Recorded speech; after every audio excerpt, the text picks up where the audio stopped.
নমস্কার, বাংলার প্রাইম টাইমে আপনাদের সবাইকে আরও একবার স্বাগত। আজকে বাংলার প্রাইম টাইমে আমি ঈশান দেব রয়েছি আপনাদের সঙ্গে, আর আমার সঙ্গে থাকছে বিশাখাও। বাংলার প্রাইম টাইমে আজকে কি বিষয় নিয়ে কথা বলবো নিশ্চয়ই আপনারা অনেকেই বুঝতে পারছেন। তার কারণ রাত পোহালেই ভারতের সাধারণ নির্বাচনের ফলাফল। আর ভারতের সাধারণ নির্বাচন মানে এই পৃথিবীর সবচেয়ে বড় নির্বাচন বা সবচেয়ে বড় গণতান্ত্রিক উৎসবের ফলাফল ঘোষিত হওয়া। ভারত যেহেতু এই মুহূর্তে পৃথিবীর সবচেয়ে বড় জনসংখ্যার দেশ এবং যেহেতু গণতন্ত্র হিসেবেও ভারত এই পৃথিবীতে সবচেয়ে বড়, সেহেতু ভারতের সাধারণ নির্বাচন অবশ্যই পৃথিবীর সবচেয়ে বড় গণতান্ত্রিক উৎসব। এবং 7 দফায় সেই গণতান্ত্রিক উৎসবের জন্য ভোট গ্রহণ হয়ে গেল। তারপর এবার শুধুমাত্র ফল ঘোষণার পালা। রাত পোহালেই সেই ফল আসবে। গোটা দেশে মোটের উপর নির্বিঘ্নে এবং শান্তিপূর্ণভাবে ভোট গ্রহণ হয়ে গিয়েছে। পশ্চিমবঙ্গে যেহেতু ভোটে হিংসা, অশান্তি এবং অবাধ নির্বাচন না হতে পারার আশঙ্কা থাকে, তাই 7 দফায় ভোট গ্রহণ করতে হয়েছে পশ্চিমবঙ্গে। কিন্তু তারপরেও পুরোপুরি হিংসামুক্ত রাখা যায়নি নির্বাচন। আজকে যখন 7 দফার ভোট গ্রহণ শেষ এবং আর কয়েক ঘন্টা পরেই, শুধু রাতটা পোহালেই গণনা শুরু হয়ে যাবে, তার আগে দাঁড়িয়ে এই মুহূর্তেও আশঙ্কার মেঘ পশ্চিমবঙ্গের মাথার উপর থেকে কাটছে না। তার কারণ গণনাতেও বেলাগাম কারচুপি হতে পারে, নানা কারসাজি সাজানো হচ্ছে, এই রকম অভিযোগ বিরোধী শিবির থেকে, মানে প্রত্যেকটা বিরোধী দলের তরফ থেকে বারবার তোলা হচ্ছে। পৃথিবীর বৃহত্তম গণতান্ত্রিক উৎসব, বারবার বলছি, গোটা পৃথিবীর নজর রয়েছে এই নির্বাচনের দিকে। তার কারণ এটা পৃথিবীর বৃহত্তম গণতান্ত্রিক উৎসব। সর্বত্র শান্তিতে, নির্বিঘ্নে, অবাধে নির্বাচন মিটে গিয়েছে। শুধু পৃথিবীর বৃহত্তম জনসংখ্যার এই দেশটায় একটা অঙ্গরাজ্যে, আমাদের পশ্চিমবঙ্গে, বারবার হিংসার ছবি ধরা পড়েছে। এবং সেই সব বাধাবিঘ্ন কাটিয়েও অবশেষে যখন নির্বাচন মানে ভোট গ্রহণ হয়ে গেল, যখন শুধুমাত্র অন্তিম পর্যায়টা বাকি, যখন শুধুমাত্র ভোট গণনাটা বাকি, তখনও আশঙ্কা করছে বিরোধী দলগুলো যে গণনার মধ্যে নানা রকম কারচুপি, কারসাজি হতে পারে। এবং কী ধরনের কারচুপির আশঙ্কা প্রকাশ করা হচ্ছে, কী ধরনের কারসাজি হতে পারে বলে অভিযোগ উঠছে, সেগুলো নির্বাচন কমিশনকেও ইতিমধ্যেই বিশদে জানানো হয়েছে। রাত পোহালেই ভোট গণনার আগে সেই বিষয়গুলো নিয়েই আপনাদেরও অবহিত করব। তবে তাই ঈশান, যে কথাগুলো তুমি বলছিলে যে অবহিত করা দরকার, এবং কোন কোন কারণে ভোটের পরে ভোট গণনাও বিরোধীদের কাছে বড় চ্যালেঞ্জ হয়ে দাঁড়িয়েছে, সেই বিষয়গুলো সম্পর্কেও আমাদের বাংলার প্রাইম টাইমের দর্শকদেরকে আমরা বোঝাবো, জানাবো এবং তাদেরকে আমরা আপডেটেড রাখবো। সে ঠিক কোন জায়গা থেকে ভয়টা হচ্ছে, যখন কাউন্টিংয়ের ঠিক আগের রাত, রেজাল্ট বেরোনোর ঠিক আগের রাতে উৎসব করা উচিত, সে সময় কিসের ভয়, কেন ভয়? যে জন্য ইতিমধ্যেই বিরোধীদের তরফ থেকে, বিশেষ করে বিজেপি সহ অন্যান্য বিরোধীরা, তারা দাবি করছেন যাতে গণনা কেন্দ্রে কোনো চুক্তিভিত্তিক কোনো কর্মী যেন না থাকেন। এবং সেই দাবি ইতিমধ্যেই মেনে নেওয়া হয়েছে। বলা হয়েছে হাইকোর্টের তরফ থেকে যে শুধুমাত্র যারা স্থায়ী কর্মী তারা ছাড়া কেউ কাউন্টিং টেবিল বা গণনার টেবিলের সামনে আসতে পারবেন না, এই রায় দেওয়া হয়েছে। এবং সেই সঙ্গে হাইকোর্টের তরফ থেকে স্পষ্ট বলে দেওয়া হয়েছে যে অস্থায়ী কোনো কর্মী, চুক্তিভিত্তিক কোনো কর্মীকে গণনা কেন্দ্রের ভেতরে যেন নিয়ে যাওয়া না হয়, এবং ইলেকশন কমিশন, নির্বাচন কমিশনের যা যা নিয়ম রয়েছে সেটা যেন অক্ষরে অক্ষরে পালন করা হয়। আমরা যেটা দেখতে পাচ্ছি, বিজেপি সহ অন্যান্য বিরোধীদের তরফ থেকে যে আশঙ্কা করা হচ্ছে যে দুভাবে, বিশেষ করে দুভাবে এই গণনায় কারচুপি করা হতে পারে বা গণনার মধ্যে দিয়ে গণতন্ত্রে কুঠারাঘাত করা হতে পারে। কিভাবে? তার মধ্যে 1 নম্বর যে বিষয়টা দেখানো হচ্ছে চোখে আঙুল দিয়ে, যে যখন স্ট্রং রুম থেকে ইভিএম নিয়ে যাওয়া হবে গণনা কেন্দ্রে, সেই সময় কোনো না কোনো হামলা করা হতে পারে, যাতে কোনো রকমভাবে প্রভাবিত করা হয় বা প্রভাবিত করা যায় এই গণনাকে সেই একটা দিকে হতে পারে এই কারচুপি, আর অন্যদিকে সাদা পোশাকের পুলিশ তারা গণনা কেন্দ্রের ভেতরে ঢুকে এই গণনাকে প্রভাবিত করতে পারেন। এই দুটো দিক যখন বিজেপির তরফ থেকে বলা হচ্ছে, তখন বামেদের তরফ থেকে কি বলা হচ্ছে? তখন বামেরা বলছে যাতে কোনো রকম যারা এই কাউন্টিং সেন্টারের ভেতরে যারা থাকবেন কর্মীরা, তারা যেহেতু তারা সরকারি কর্মী ছাড়া আর কেউ হতে পারেন না, সেই জন্য তাদের কাছে যেন সচিত্র পরিচয়পত্র থাকে, এটা যেন একেবারে নির্দিষ্ট করে বলে দেওয়া হয় একমাত্র সচিত্র পরিচয়পত্রধারী সরকারি কর্মী ছাড়া কেউ এই গণনা কেন্দ্রের ভেতরে ঢুকতে যেন না পারেন।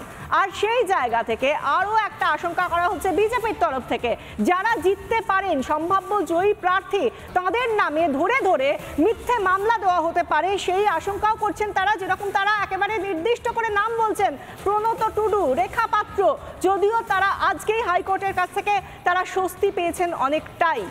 আর সেই জায়গা থেকে এবার দেখার যে আগামীকাল সকাল থেকে আদতে কি হার বাঁচাতে মরিয়া হয়ে যাবে শাসক দল। একটু আগেই যে কথা বলছিলাম যে প্রত্যেকটা বিরোধী দল অভিযোগ করছে, এই রাজ্যে বিরোধী শিবিরে থাকা প্রত্যেকটা দল, বিজেপি, সিপিএম, কংগ্রেস, সবাই অভিযোগ করছে যে গণনায় ব্যাপক কারচুপি বা কারসাজির চেষ্টা হতে পারে। যেমন অভিজ্ঞতা পঞ্চায়েত নির্বাচনের সময় হয়েছে এ রাজ্যের রাজনৈতিক দলগুলোর, যেমন অভিজ্ঞতা পৌরসভা নির্বাচনে হয়েছে, এবং অনেকে বলেন 2021-এর বিধানসভা নির্বাচনও নাকি গণনাটা একটা ব্যাপক কারসাজির বা কারচুপির জায়গা ছিল, অনেকের অভিযোগ এটা। এবার লোকসভা নির্বাচনেও সেই কারচুপি কারসাজিকে আরও বড় মাত্রায়, আরও কৌশলী মাত্রায় পেশ করার বা ময়দানে নামানোর ইচ্ছা এই রাজ্যের শাসক দলের রয়েছে, এমন দাবি, এমন অভিযোগ বিরোধী দলগুলো করছে। এবং তার জন্য আজ সকাল থেকে, মানে গণনার আগের দিন সকাল থেকে বারবার একের পর এক বিরোধী দল নির্বাচন কমিশনের দরজায় হাজির হয়েছে। সেই ছবিগুলো আমরা দেখাচ্ছি। শিশির বাজোরিয়া বিজেপির তরফ থেকে, লোকনাথ চট্টোপাধ্যায়, এরা সবাই নির্বাচন কমিশনে গিয়েছিলেন এবং সেখানে গিয়ে তারা অভিযোগ জানিয়ে এসেছেন যে কোন কোন গণনা কেন্দ্রে বা গণনা কেন্দ্রের বাইরে বা ভিতরে কোথায় কিভাবে কারসাজি বা কারচুপি করা হতে পারে বলে তাদের আশঙ্কা, সেই অভিযোগ তারা জানাতে গেছিলেন। বামেরাও একই ধরনের অভিযোগ নিয়ে এদিন নির্বাচন কমিশনে যান।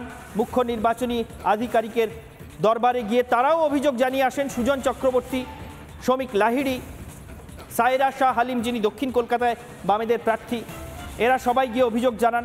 একইভাবে কংগ্রেস, এই রাজ্যের আরেক বিরোধী শিবিরে থাকা দল, যদিও অফিসিয়ালি তারা ইন্ডি জোটে তৃণমূলের সঙ্গে, কিন্তু এই রাজ্যে তাদের মধ্যে কোনো বোঝাপড়া বা জোট অন্তত প্রকাশ্যে দেখা যায়নি, পরস্পরের বিরুদ্ধে লড়েছেন। ফলে সেই কংগ্রেসের তরফ থেকেও কমিশনে গিয়ে অভিযোগ জানানো হয়েছে যে গণনা যেন সঠিকভাবে হয়, কোনো কারচুপি যেন না হয় সেটা নিশ্চিত করতে। আর এই আবহে দাঁড়িয়ে রাজ্য বিধানসভার বিরোধী দলনেতা তথা এই রাজ্যে বিজেপির প্রধান দুই মুখের অন্যতম শুভেন্দু অধিকারী, তিনি রীতিমতো হুঁশিয়ারি দিয়েছেন। তার কণ্ঠে এদিন হুঁশিয়ারির সুর শোনা গিয়েছে আধিকারিকদের উদ্দেশ্যেও, যে যদি প্রশাসনিক বা পুলিশের কর্তারা এই গণনায় কারচুপিতে কোনোভাবে এই রাজ্যের শাসক দলের সহায়ক হওয়ার চেষ্টা করেন তাহলে পরিণতি ভালো হবে না। হুঁশিয়ারির বার্তা এরকমই। কি শুনবো কি বললেন শুভেন্দু অধিকারী। গণতন্ত্র রক্ষা করার ডু অর ডাই। আইপ্যাক আর পুলিশ নোংরামি করলে গণধোলাই হবে। কলকাতা হাইকোর্ট আজকে 3টে থাপ্পড় মেরেছে মমতা পুলিশকে।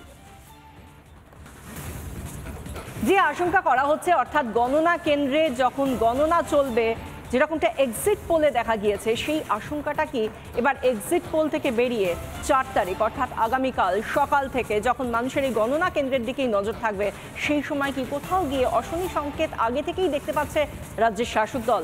সেই জন্যই কি তারা এতটা তেড়ে ফুঁড়ে একেবারে লড়াইয়ের ময়দান মনে করছে গণনা কেন্দ্রটাকে? সেই জন্যই কি তাদের তরফ থেকে এত উদ্যোগ, যার জেরে এত অভিযোগ বিরোধীদের তরফ থেকে, ভুরি ভুরি অভিযোগ, সেখানে এমনকি পুলিশ কর্মীদেরকেও তাদেরকেও ছাড় দেওয়া হচ্ছে না, তাদেরকেও ব্যবহার করা হতে পারে গণনা প্রভাবিত করার জন্য, সেই আশঙ্কা করলেন শুভেন্দু অধিকারী, আপনারা শুনলেন। এবং সেই জায়গা থেকে তার যে টুইট সেটাও আমরা দেখিয়েছি আপনাদের, যে তিনি কি কারণে এই কথা বলেছেন। এবং ইতিমধ্যেই হাইকোর্টের তরফ থেকেও ঠিক কাউন্টিংয়ের আগের দিন অর্থাৎ আজ গণনার ঠিক আগের দিন বলে দেওয়া হয়েছে যাতে কোনো রকমভাবে এই যে ত্রিস্তরীয় নিরাপত্তা তার মধ্যে গণনা কেন্দ্রের মধ্যে যেন কোনোভাবে কেন্দ্রীয় বাহিনীর জওয়ানরা ছাড়া কোনোভাবে রাজ্য পুলিশের কেউ এমনকি সাদা পোশাকে যেন কোনোভাবেই না থাকে এবং অবশ্যই পুলিশের পোশাকে তো নয়, কেউ যেন কোনো রকমভাবে গণনা কেন্দ্রের মধ্যে না থাকে সেই রায় ইতিমধ্যেই সেই নির্দেশ দেওয়া হয়েছে হাইকোর্টের তরফ থেকে। হাইকোর্টের তরফ থেকে যে নির্দেশই দেওয়া হোক তাতে কি সত্যিই কোনো রকমভাবে থেমে থাকবে শাসক দল, যেরকম আস্ফালন আমরা দেখতে পাচ্ছি? কি বলছেন এই নিয়ে বিজেপি নেতা শিশির বাজোরিয়া, কি বলছেন বাম প্রার্থী সিপিএম প্রার্থী দমদম কেন্দ্রের সুজন চক্রবর্তী? শুনুন। একটা লিস্ট তৈরি করা হয়েছে বিভিন্ন গণনা কেন্দ্রে সাদা পোশাকে পুলিশকে ঢোকানো হবে, কেন কোনো হিসেবে পোশাক পরা পুলিশ ঢুকতে পারে না। এই রুল ভাঙার জন্যে সাদা পোশাকে ঢোকাবে যাতে পুলিশ ভিতরে গিয়ে লোকদের ধমকাতে পারে, চমকাতে পারে। ইভিএম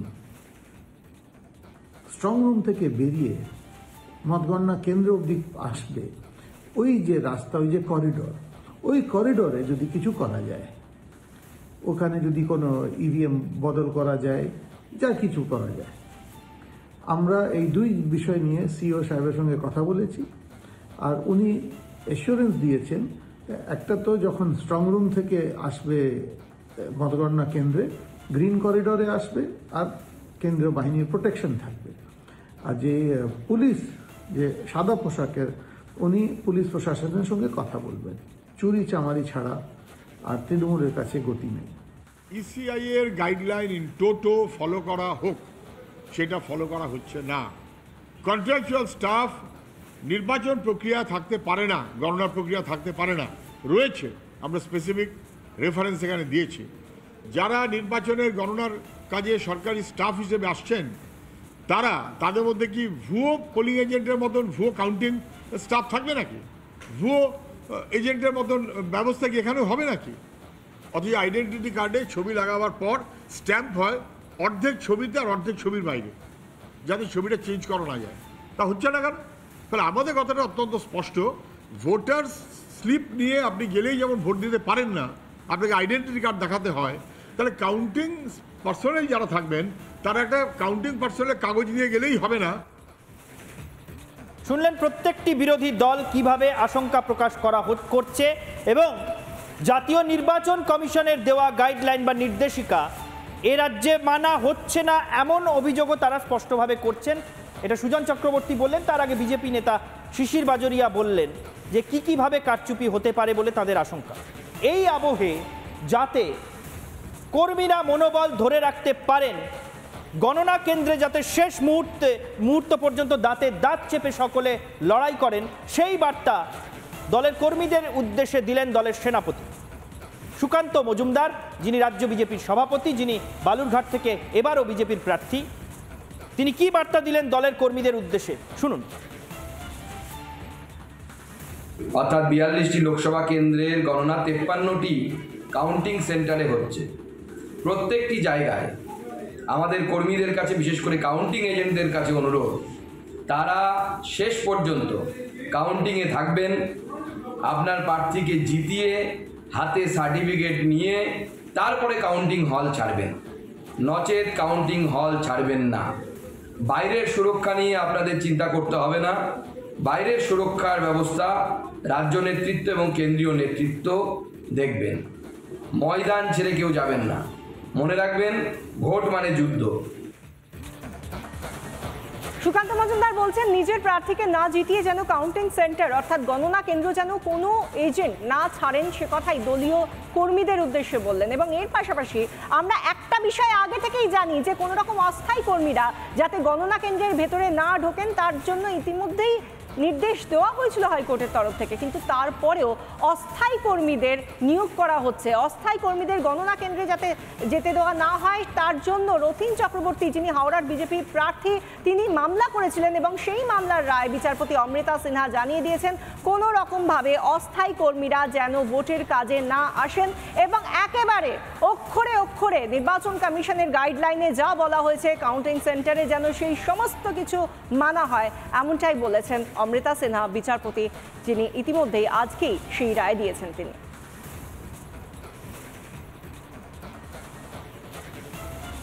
একেবারেই তাই। প্রণত টুডু ঝাড়গ্রামের বিজেপি প্রার্থী এবং বসিরহাটের বিজেপি প্রার্থী বহু চর্চিত রেখা পাত্র, যার সঙ্গে প্রধানমন্ত্রী নরেন্দ্র মোদী নিজেও ফোনে কথা বলেছেন, এদের বিরুদ্ধে এফআইআর করার চেষ্টা এবং মিথ্যে মামলায় তাদের ফাঁসানোর চেষ্টা বলে বিজেপির তরফ থেকে অভিযোগ। এবং সেই নিয়ে কবে হইচই হচ্ছে? ঠিক গণনার আগের দিন। গণনার আগের দিন দুই প্রার্থীর বিরুদ্ধে এফআইআর বা তাদেরকে হাজতে চলে যেতে হবে কিনা এই নিয়ে একটা হইচই শুরু হয়ে যাচ্ছে রাজ্য জুড়ে। গণনার আগের দিন প্রার্থীদের বিরুদ্ধে এফআইআর হওয়া বা মিথ্যে মামলায় ফাঁসানোর অভিযোগ ওঠা বা তাদেরকে গ্রেফতার করা হতে পারে এরকম একটা আবহ তৈরি হয়ে যাওয়া, এটা কেউ কখনো দেখেছেন কিনা আমার জানা নেই। আমার খুব একটা মনে পড়ে না এরকম ঘটনার কথা। আমরা দেখে নেব সেই নিয়ে কলকাতা হাইকোর্ট কি নির্দেশ দিল। তার কারণেই প্রণত টুডু এবং রেখা পাত্র তাদের দুজনকেই আদালতের দ্বারস্থ হতে হয়েছে এবং আদালত থেকে রক্ষা কবচ নিয়ে আসতে হয়েছে। হাইকোর্টে গিয়ে শেষ পর্যন্ত স্বস্তি পেয়েছেন ঝাড়গ্রামের বিজেপি প্রার্থী প্রণত টুডু, তাকে রক্ষা কবচ দেওয়া হয়েছে এবং বিচারপতি অমৃতা সিনহার নির্দেশ যে 25শে মের গোলমালের ঘটনায় প্রণত টুডুর বিরুদ্ধে অভিযোগে অন্তর্বর্তীকালীন স্থগিতাদেশ 21শে জুন পর্যন্ত, 18ই জুন পরবর্তী শুনানি। আর রেখা পাত্রর বিষয়ে কলকাতা হাইকোর্ট জানিয়েছে যে 5ই জুলাই পর্যন্ত রেখা পাত্রর বিরুদ্ধে কোনো পদক্ষেপ নয়। এই রক্ষা কবচ নিয়ে অবশেষে তাদেরকে গণনার দিকে এগোতে হচ্ছে। পরিস্থিতি এখন এরকম।